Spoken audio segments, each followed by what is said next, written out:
மண் நல்லா இருந்தாலும் ஃபவுண்டேஷன் ஸ்ட்ராங்காக இருந்தாலும் பிளான் சரியாக இல்லைன்னா அந்த வீடு வாழ்கிறதுக்கே தகுதி இல்லாத மாதிரி தான் இருக்கும். ஃபவுண்டேஷன் முதல் ஃபினிஷிங் வரை அப்படிங்கிற சீரீஸில் 4வது எபிசோட பிளானிங் பற்றி பார்க்க போகிறோம். அதாவது 2D பிளான், நம்ம வீட்டோட அமைப்பு எப்படி இருக்கும், ரூம் சைஸ் என்ன இருக்கும், எந்த ரூம் எந்த இடத்துல இருக்கும் அப்படிங்கிற அந்த அமைப்பு பற்றி தான் டீட்டெயிலாக பார்க்க போகிறோம். வாங்க தெரிஞ்சுக்கலாம். சில வீட்டில் ரூம் சைஸ் தவறாக இருக்கும், கிச்சனோட பொசிஷன் ராங்காக இருக்கும், வென்டிலேஷன் இல்லாமல் பிளான் பண்ணியிருப்பாங்க. அதனால தான் ஒரு வீடு கட்டும்போது பிளானிங் ரொம்ப முக்கியம் அப்படின்னு சொல்கிறோம். ஃபஸ்ட்டு பிளானிங் அப்படின்னா ரூம் எங்கே இருக்கணும், ஹால் எங்கே இருக்கணும், கிச்சன் எங்கே இருக்கணும், எந்த ரூம் என்ன சைஸில் இருக்கணும் அப்படிங்கிறத பேப்பர்லேயே டிசைட் பண்ணுறது தான் பிளானிங். 2D பிளானில் ரூமோட சைஸும் ரூமோட பொசிஷனும் அதோட அளவும் தெரிகிற லேஅவுட்டு தான் 2D பிளான் நம்ம சொல்லுவோம். பிளான் எதனால முக்கியத்துவம் அப்படின்னு பார்த்தோம்னா, வீடு கட்டும்போது கன்ஃபியூஸ் இல்லாமல் கட்டலாம், ரெண்டாவது இடம் வேஸ்ட் இல்லாமல் கட்டலாம். அதுக்காக தான் வீடு கட்டுறதுக்கு முன்னாடியே பிளானை வந்து சரியான முறையில் பண்ணணும் அப்படின்னு சொல்கிறோம். மினிமமாக ஒரு வீட்டுக்கான சைஸ் அப்படின்னு பார்த்தோம்னா, அதாவது ஹால் அப்படின்னா 10க்கு 16ஆவது இருக்கணும், ஒரு பெட்ரூம்னா 10க்கு 10 இல்லைன்னா 10க்கு 11ஆவது இருக்கணும், கிச்சன்னா 8க்கு 8ஆவது இருக்கணும், ஒரு டாய்லெட் அப்படின்னா மினிமம் 6க்கு 4ஆவது இருக்கணும். இந்த சைஸை விட கம்மியாக இருந்தது அப்படின்னா அது வந்து யூஸ் பண்ணுறதுக்கு கன்வீனியன்ட் இல்லாமல் போயிடும், ரொம்ப சிரமமாக இருக்கும். பேருக்கு வேணால் ரூம் இருக்குமே தவிர அதை பயன்படுத்துறது ரொம்ப கஷ்டம். அதனால கண்டிப்பாக மினிமம் இந்த சைஸையாவது ஃபாலோ பண்ணணும்.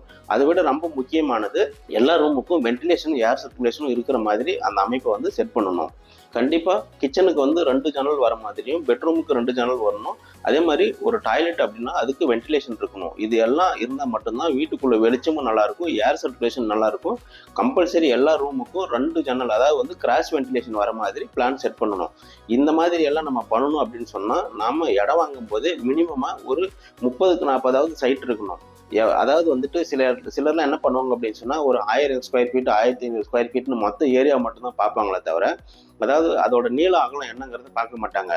ஒரு உதாரணத்துக்கு வந்து பார்த்தீங்கன்னா, சிலர் என்ன பண்ணுவாங்க அப்படின்னா 50 அடி நீளம் வச்சுருப்பாங்க, ஆனால் 20 அடி அகலம் வச்சுருப்பாங்க. அந்த மாதிரி 20 அடி அகலம் இருக்குது அப்படின்னு சொன்னால் அந்த சைட்டில் நீங்கள் செட்பேக் விட்டுட்டு ரூம் சைஸை செட் பண்ணுறது ரொம்ப கஷ்டமாக இருக்கும். அதனால செட்பேக்கே இல்லாமல் வீடு கட்டிடுவாங்க. அதனால தான், அதாவது செட்பேக் அப்படிங்கிறது வந்து வீட்டை சுற்றி இடம் விடுறது தான் செட்பேக்னு சொல்லுவோம்.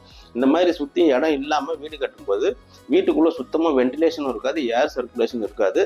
அதனால தான் வந்து அந்த வீடு வாழவே தகுதி இல்லாத மாதிரி ஆயிடுது.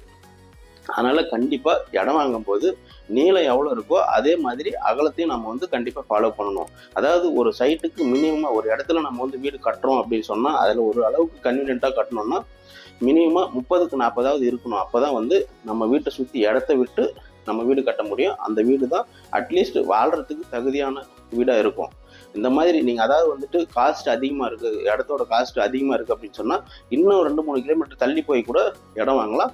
ஒரு நம்ம வீடு கட்டுறதுக்கு கன்வீனியண்ட்டாக இருக்கிற மாதிரி இடத்த வாங்குங்க. நம்ம வந்து சிட்டிக்கு நியர்பையில் இருக்குது, நம்ம ஏற்கனவே இருந்த ஏரியாவிலே இருக்குது அப்படின்னு சொல்லிட்டு பணத்தை அதிகமாக, அதாவது வந்து ஸ்கொயர் ஃபீட் ரேட் அதிகமாக இருக்குது, அதனால் நம்மகிட்ட இருக்கிற பட்ஜெட்டுக்கு இந்த இடம் தான் வாங்க முடியும்னு சொல்லி தயவு செஞ்சு சின்ன இடத்த வாங்காதீங்க. குறைஞ்சபட்சம் 25 அடிக்கு கம்மியாக இருக்கிற வீட்டு, அதாவது வந்து அகலம் வந்து 25 அடிக்கு கம்மியாக இருக்கிறது வாங்காதீங்க. அதே மாதிரி நீளமும் வந்துட்டு 40 அடிக்கு கம்மியாக இருக்கிறது வாங்காதீங்க. 25 அடி இடம் இருந்தாலே நம்மளுக்கு வந்து ஒரு பக்கத்துக்கு மினிமமாக 1.5 அடி தான் இடம் விட முடியும். அதனால் கண்டிப்பாக வந்து 30 அடி இருந்தால் பெட்டராக இருக்கும். மினிமமாக 25 அடிக்கு கம்மியாக இருந்தால் சரியாக இருக்காது.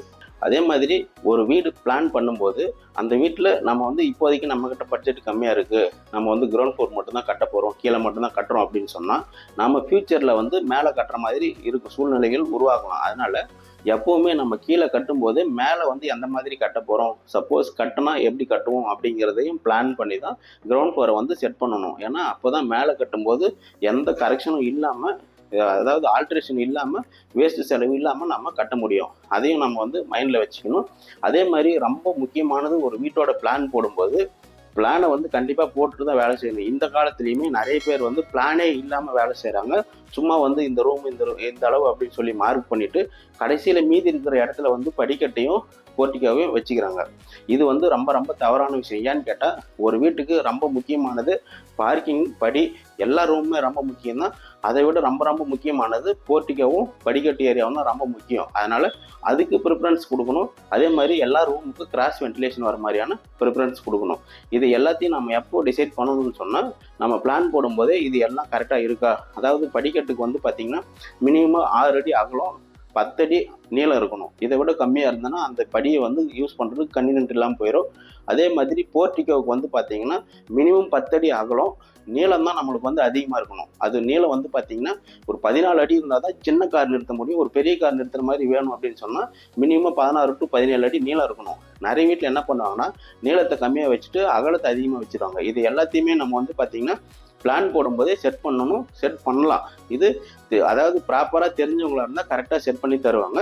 தெரியாதவங்க போடும்போது தான் அது வந்து நீளத்தில் குறைச்சிட்டு அகலத்தை வந்து ஜாஸ்தி வச்சுருவாங்க. அதனால் ஒரு பிளான் போடுறது, ஏன்னா நீங்கள் பண்ணுற அந்த வீட்டோட நீங்கள் பண்ணுற செலவே வந்து இந்த பிளானில் தான் இருக்குது. இந்த பிளானுக்கு எவ்வளோ முக்கியத்துவம் கொடுக்குறீங்க, ஏன்னா இதுதான் உங்கள் வீட்டோட அமைப்பு. இந்த பிளானை வச்சு தான் நம்ம வீடே கட்ட போகிறோம். நீங்கள் எத்தனை லட்சம் செலவு பண்ணி கட்டினாலும் இந்த பிளானில் இருந்து தான் நம்ம வந்து கட்ட போகிறோம். அதனால் பிளான், அதாவது வீடு கட்டுறதுக்கு முன்னாடி எத்தனை முறைனாலும் இந்த பிளானில் பேப்பரில் கரெக்ஷன் பண்ணிக்கலாம். இதுக்கு எந்த செலவும் கிடையாது. செலவு கிடையாது மீன்ஸ் வந்து மினிமமாக செலவானாலும் அந்த பிளான் போடுறதுக்கான செலவு தான் ஆகும். ஒரு வீட்டை கட்டிட்டு ரூமு சரியில்லை, இந்த சைஸு எனக்கு கன்வீனியண்ட்டாக இல்லை, சின்னதாக இருக்குது இல்லை பெருசாக இருக்குது அப்படின்னு சொல்லி இடித்து கட்டும்போது அது லட்சக்கணக்கில் செலவாகும். அது இல்லாமல் நம்ம வீட்டோட குவாலிட்டி போகும், மன உளைச்சல் ஆகும். அதனால் கண்டிப்பாக பிளான் போடும்போது அதை வந்து சரியான முறையில் அமைக்கணும். அதை விட நம்ம ஊரில் கொடுமையான விஷயம் என்ன அப்படின்னு கேட்டோம்னா, வீடு கட்டுறதுக்கு ஆரம்பிக்கிறதுக்கு முன்னாடி வரைக்கும் அதாவது ஒரு வீடு கட்டுறவங்க யாருக்கிட்டையும் டிஸ்கஸ் பண்ணவே மாட்டாங்க. வீடு கட்ட தொடங்கினதுக்கு அப்புறம், அதாவது ஒரு பிளானை ஃபைனல் பண்ணியிருப்பாங்க. அதெல்லாம் ஃபைனல் பண்ணி வீடும் பேஸ்மெண்ட் ஸ்டேஜில் இருக்கும். அப்போ தான் என்ன பண்ணுவாங்க அப்படின்னா, அவங்க தெரிஞ்சவங்க கிட்டலாம் போய் கேட்பாங்க, நாங்கள் வீடு கட்டிகிட்டு இருக்கோம், நாங்கள் இந்த மாதிரி பிளான் போட்டிருக்கோம், இந்த பிளான் சரியா நீங்கள் வந்து பாருங்கள் அப்படின்னு சொல்லிட்டு கேட்பாங்க. அது இல்லாமல் வந்துட்டு புதுசாக யாரையாவது வாஸ்துக்காரங்க அப்படின்னு சொல்லி கூட்டிகிட்டு வந்து அவங்கள வந்து நாங்கள் இந்த மாதிரி கட்டிகிட்டு இருக்கோம், இதில் ஏதாவது சேஞ்சஸ் இருந்தால் சொல்லுங்கள், இது நல்லா இருக்குமா, எங்கள் எதிர்காலம் நல்லா இருக்குமா அப்படின்னு சொல்லிலாம் கேட்பாங்க. தயவு செஞ்சு நான் என்ன சொல்கிறேன்னா, நீங்கள் வீடு கட்டுறதுக்கு முன்னாடி பிளான் போடும்போது எத்தனை பேருக்குனாலும் கேளுங்க.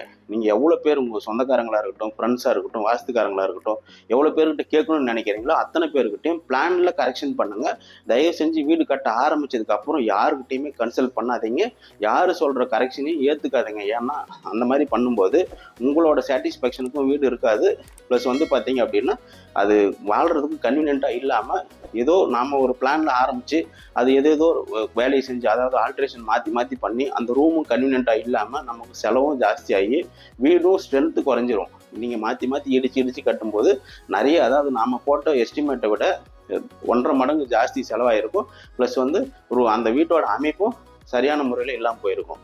அதே மாதிரி நம்ம வந்து எல்லாருக்கிட்டையும் டிஸ்கஸ் பண்ணி, நீங்கள் யார்கிட்டலாம் கேட்கணும்னு நினைக்கிறீங்களோ அவங்ககிட்டலாம் டிஸ்கஸ் பண்ணி ஒரு ஃபைனலான ஒரு முடிவுக்கு வந்ததுக்கப்புறம் ரூம் எல்லாம் ப்ராப்பராக செட் பண்ணிவிட்டு அந்த வேலையை ஸ்டார்ட் பண்ணுறோம் அப்படின்னா, வேலையை ஸ்டார்ட் பண்ணுறதுக்கு முன்னாடியே கண்டிப்பாக 3D எலிவேஷன் போட்டுக்கணும். அதாவது 3D எலிவேஷன் அப்படிங்கிறது வீட்டோட முன்பக்க தோற்றம்.